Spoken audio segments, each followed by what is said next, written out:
اسی سلسلہ میں سیدنا عبد القادر جیلانی رحمۃ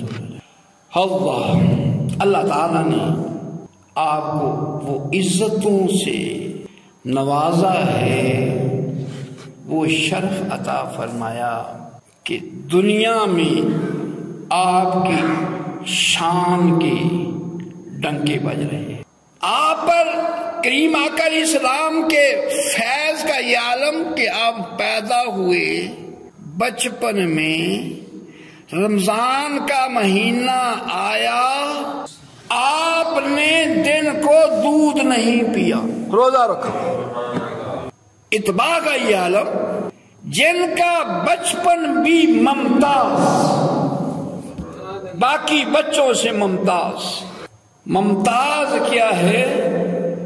بچپن بھی اس مدینے والی سرکار کی اتباع اور غلامی میں ہوتا۔ یہاں پر بڑے بڑے جو ہے حوصلے ہار بیٹھتے ہیں، جی گرمی میں روزہ نبھانا مشکل ہے، صرف نیت کا فطور ہے، ایمان کی کمزوری ہے، روزہ بندے کو کچھ نہیں کہتا۔ آقا علیہ السلام کی تعلیمات میں نقصان نہیں، فائدہ ہی فائدہ ہے۔ یہاں تک اللہ نے آپ کو یہ بصیرت دی۔ بصیرت کیوں نہ ہو، یہ بچہ ان کا بیٹا ہے جنہوں نے ایک سیب دریا میں بہتا ہوا بھوک کی شدت تھی، وہ کھا لیا، پانی میں بہتا ہوا۔ کھانے کے بعد ایمان بتاتا ہے، ایمان اس کو برائی سے روکتا ہے کہ جس کا میں نے سیب کھایا اس کی تو میں نے قیمت نہیں دی۔ اب وہ سیب کی قیمت دینے کے لیے واپس دریا کے کنارے چل دیے۔ مختصر یہ، اس سیب کو بچانے کے لیے 36 سال اس باغ کے مالک کی خدمت کی، مجھے سیب معاف کر دے۔ 36 سال ورنہ کہ جا بابا میں کوئی طرح توڑیا۔ یہ بابا جی بھی عام نہیں تھے، دیکھا یہ بچہ ایک سیب کو بچانے کے لیے کتنا سفر کیا، کتنا پیدل سفر کیا۔ یہ رزق حلال کھانے والے، ظاہرتاً تو آپ نے خدمت کی، وہ باغ کا مالک بھی عام بندہ نہیں تھا، اللہ کا ولی تھا، صاحب بصیرت تھا۔ انہوں نے 36 سال اپنے توجہ سے آپ کو کمالات تک پہنچایا، نوازا۔ گر کچھ مرتبہ چاہیے تو خدمت کر فقیروں کی، فقراء کی، اللہ والوں کی۔ کچھ رتبہ چاہیے ان اللہ والوں، دیکھا ہے ان اللہ والوں کی جہاں سے گزرتے ہیں وہاں جھاڑو دینے والے ان کی گزرگاہ میں جھاڑو دینے والے رتبے پر۔ بات صرف دل کی، اخلاص کی، ان اللہ والوں کے اخلاص کے ساتھ خدمت کرنے والے۔ کوئی علی احمد صابر بنے، صابر پیا بنے، یہ سارے صحابہ کرام جس قدر کسی نے نبی علیہ السلام کی خدمت کی اتنے رتبے پا گئے۔ 36 سال ایک سیب کو بچانے کے لیے۔ آپ اندازہ کیجئے کہ آپ کا کھانا کتنا حلال کا ہوگا، پاکیزہ کا، پاکیزہ خون۔ اس خون سے جو اللہ تعالیٰ اولاد دے وہ بھی ہوتے پھر بہت اعظم ہوتے ہیں۔ اور والدہ وہ کہ باپ نے کہا اب تجھے رشتہ میری بیٹی کا بھی قبول کرنا ہوگا، جو آنکھوں سے اندھی ہے، کانوں سے بہری ہے، زبان سے گونگی ہے، ہاتھ پاؤں سے اپاہج ہے، سیب میں پھر بخشوں گا، یہ رشتہ بھی قبول کرنا ہو۔ قربان جائیں تقوی کا عالم، خوف خدا کا۔ ایک سیب کو بخشانے کے لیے 36 سال باغ کی خدمت کرتے رہے۔ اب بہت بڑا ایک آگے مسئلہ رکھ دیا، اب میری بیٹی کا رشتہ بھی قبول کرنا ہوگا، جو آنکھوں سے نبینی ہے، کانوں کانوں سے بہری ہے، زبان سے گونگی ہے، ہاتھ پاؤں سے اپاہج ہے، رشتہ قبول کیا۔ اللہ بابا جی سیب معاف کر دو، میں یہ رشتہ بھی قبول کرنے کے لیے تیار۔ یہ ہے اہل تقوی، یہ ہے خوف خدا کرنے والے۔ ہم تو دیکھتے ہیں بندے کوئی نہیں دیکھتا، چک لو۔ جب دیکھا بیوی حسن کی پیک، آنکھیں بھی ٹھیک، زبان بھی ٹھیک، کان بھی ٹھیک، فوراً آپ نے نگاہ نیچی کر لی، یہ میری بیوی نہیں ہے۔ جو نشانیاں بتائی ہیں یہ ہے صاحب تقوی، صاحب شرم و حیا۔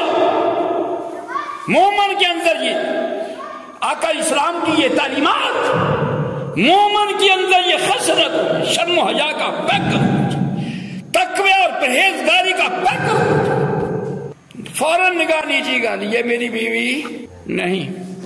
ہاں پھر اپنے اس بابا جی کے پاس، سسر کے پاس گئے، بابا جی حضور جو آپ نے صفت بتائی تھی ان کے اندر خامیاں، اس کے اندر تو ایک خامی نہیں پائی جاتی۔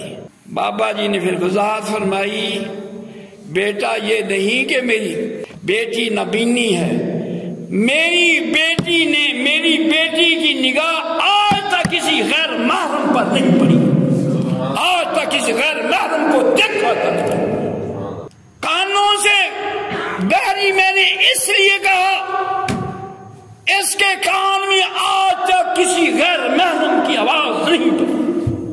زبان سے گونگی اس لیے میں نے کہا ہے، آج تک اس کی زبان سے شریعت کے علاوہ کوئی بات نہیں نکلی۔ جب بھی زبان چلی ہے قرآن پہ چلی ہے، اس نے قرآن پڑھا ہے۔ جب بھی یہ زبان نے حرکت کی، اس نے حدیث پڑھی۔ جب بھی اس زبان نے حرکت کی، اللہ کا ذکر کیا، کلمہ شی کا ذکر، لا الہ الا اللہ کا ذکر، اللہ کا۔ جب بھی اس کی زبان ہلی ہے تو اللہ کے ذکر کے علاوہ، قرآن کے علاوہ، حدیث کے علاوہ کوئی بات نہیں کی۔ قربان جائیں ان والدین جنہوں نے اپنی بیٹی کی ایسے ماحول میں تربیت فرمائی، ایسا باپردہ ماحول دیا۔ یہ عظیم لوگوں کی باتیں بھی عظیم ہوا کرتی ہیں، بزرگوں کی باتیں بھی بزرگی والی ہوا کرتی ہیں، بزرگوں کی، ایسے بندوں کی باتیں بھی لوگوں کے دلوں کو ہلا دینے والی۔ یہ بیٹی کا عالم ہوگا، والدین کا عالم کیا ہوگا؟ جنہوں نے اپنی بیٹی کو ایسے شرم و حیا والا ماحول عطا فرمایا، تربیتی ماحول، ایسا ماحول دیا، ایسا پاکیزہ ماحول دیا۔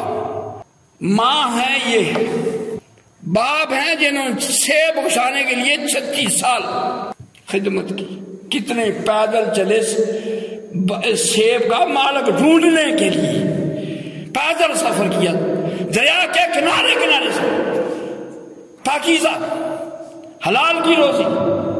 ان دونوں سے پیدا ہونے والا بیٹا یہ بنا غوث اعظم، یہ بنا پیران پیر۔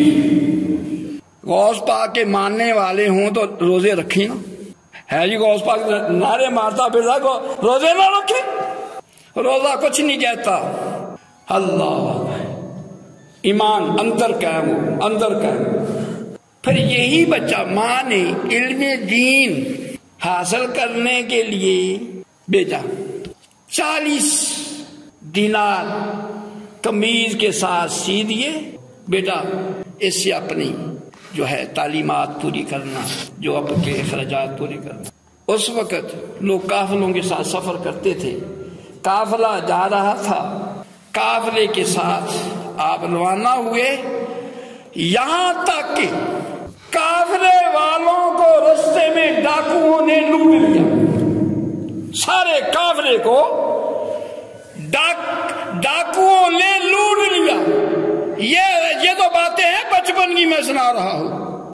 ہاں جب اپنے کمالات کو پہنچے ہوں گے اس وقت آپ کی شان غالب ہے۔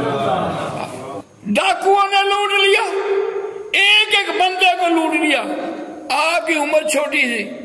آپ نے ہر ڈاکو آیا پوچھا بیٹا آپ کے پاس کیا ہے؟ آپ نے فرمایا میرے پاس 40 دینار ہے. انہوں نے سوچا ماں نے یہ نصیحت کی بیٹا کبھی جھوٹ نہیں بولنا.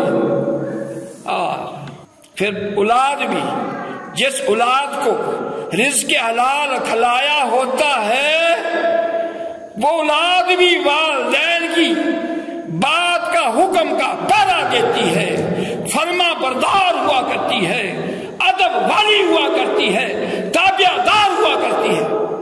ماں نے فرمایا بیٹا کبھی جھوٹ نہیں بولنا. ہر ڈاکو آیا، آپ نے فرمایا میرے پاس 40 دینار ہے. اس نے کہا یہ بچہ جھوٹ بول رہا ہے، مذاق کر، جھوٹ بچہ اس کے پاس 40 دینار کہاں سے آئے؟ جھوٹ بول رہا ہے. ہاں قربان جائے، اللہ تعالیٰ اپنے بندوں کی ایسے حفاظت فرماتا ہے. جو رزق حلال ہے اس کی ایسی حفاظت کرتا ہے، اس کو ڈاکو چرا سکتے نہیں. جب سارے آخر پر ڈاکو اکٹھے ہو گئے، ڈاکوؤں کے سردار نے کہا اب یہ سارے قافلے والوں کو لوٹ لیا ہے. یہ غوث اعظم کی بچپن کی باتیں ہیں. طالب علمی کا تو ابھی طالب علمی شروع کرنی ہے. انہوں نے کہا سارے قافلے والوں کو لوٹ لیا ہے. ہر ڈاکو نے کہا ایک بچہ، وہ کہتا میرے پاس 40 دینار ہے. اس نے کہا مجھے بھی یہی کہا. تیسرے نے کہا مجھے بھی یہی کہا. چوتھے نے کہا مجھے بھی یہی کہا. ڈاکو کے سردار نے کہا بلاؤ اس بچے کو. جب بچے کو بلایا، اللہ جن کو اللہ نے نوازنا ہوتا ہے ان کا بچپن بھی باقی لوگوں سے ممتاز ہوتا ہے. جوانی بھی ممتاز ہوتی ہے، چال ڈال بھی ممتاز ہوا کرتی ہے. ڈاکو کے سردار نے پوچھا بچہ تیرے پاس کیا ہے؟ فرمایا میرے پاس 40 دینار ہے. پوچھا کہاں ہے؟ فرمایا میری والدانی آستین میں سیے ہوئے موجود تھے. ڈاکوؤں کے سردار نے کہا بیٹا جھوٹ بول دیتا، اپنے یہ مال بچا لیتا، تو نے جھوٹ کیوں نہیں بولا؟ قربان جائے، ایک باتیں ہماری ہیں، اللہ والوں کی بات میں تاثیر ہوتی ہے، تاثیر جو دل میں گھر کر جا کرتی ہے. اہل دل کی بات دل پر تاثیر کرتی ہے. آپ نے فرمایا انکل میری والدہ نے کہا تھا بیٹا کبھی جھوٹ نہیں بولنا، کبھی جھوٹ نہیں بولنا. یہ بات آپ کی زبان مبارک سے نکلنی تھی. ڈاکوؤں کے سردار پر، اس کے دل پر تاثیر کی. اس چھوٹے سے بچے نے اپنی ماں کی ایک بات کا، ایک نصیحت کا پیرا دیا ہے. ہم اتنے بڑے ہو کر اپنے رب کے تعلیمات کے خلاف چل رہے ہیں. وہیں پر ڈاکوؤں کے سردار نے بھی توبہ کی. سارے ڈاکوؤں نے توبہ کر کے بچپن حالت میں اس عبد القادر جیلانی رحمت اللہ کے دستے مبارک پر طائع ہوئے. یہ ہے بچپن.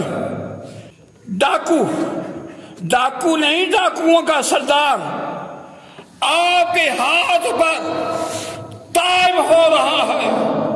قربان جائیں، یہ صرف توبہ نہیں ہوئی، آپ نے توجہ اور نگاہ فرما کر ان ڈاکوؤں کے سردار کو اللہ کا ولی بنا دیا. نگاہ ولی میں وہ تاثیر دیکھی، بدلتی ہزاروں کی تقدیر دیکھی. لوگ کہتے ہیں اللہ والوں کے پاس جانے سے کیا ملتا ہے؟ پوچھنا ہے تو داتا صاحب سے پوچھو کیا ملتا ہے. پوچھنا ہے تو فرید الدین گنجے شکر کے سب سے پوچھو تمہیں خواجہ بختیار کاکی رحمت اللہ کے پاس جا کر کیا ملا. پوچھنا ہے تو بابا بلے شاہ سے پوچھو. تمہیں مرشد کی محبت میں یہ دیوانگی، یہ محبت، ان کا قرب نے تمہیں کیا دیا؟ پوچھنا ہے تو علی احمد صابر سے پوچھے۔ اے صابر پیا تمہیں فرید الدین گنجے شکر کے بھوکے رہ کر خدمت کی، کیا ملا؟ ان جن کو اللہ نے شانیں دی ہیں، اللہ والوں کے قرب میں، اللہ والوں کی صحبت میں، ان سے جا کر پوچھو کیا ملا؟ فرمایا یک زمانہ صحبت با اولیاء بہتر از 100 سالہ تاج بیریا۔ اللہ والے کے پاس ایک گھڑی بیٹھ جانا، 100 سال کی بے ریا عبادت سے آگے گزار دے۔ جن کو اللہ والوں کے کمالات کی سمجھ ہے۔ آپ تو گاڑیاں آ گئی نا، بڑا لمبا لمبا سفر پیدل کر کے، کئی دنوں کا سفر کر کے، 1 مہینہ سفر کیا ان اللہ والوں کی زیارت کے لیے۔ وہ 100 بندے کا جو قاتل تھا اللہ والوں کے پاس گیا۔ اللہ تعالی ہم سب عمل کی توفیق نصیب فرمائے۔